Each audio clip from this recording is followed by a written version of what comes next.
Masih dalam rangka masak wong undo-undo jagung ning sawah cah. Lah kali ini aku petak masak jangan lodeh walo. Kok sering tenan masak jangan lodeh walo tambah iya. Soale walo iku gak tuku mbak, lek mudik dhewe nangane kebun. Lah iki walo emang wis mari tak keteki tak kei santen. Lah bumbune ya wis mateng juga leh kunggongso, terus tak cemplungno sisan ning jerone tak kei uyah penyedape serondok doke sithik soale wong ning sawahku nek masak kurang sewedep jarine rasa weger.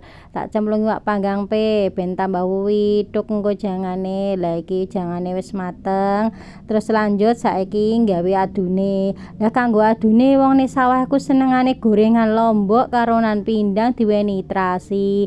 Ya alhamdulillah untunge lombok iku ya gak tuku cah. Lombok iku ya mutik dhewe nangone kebun.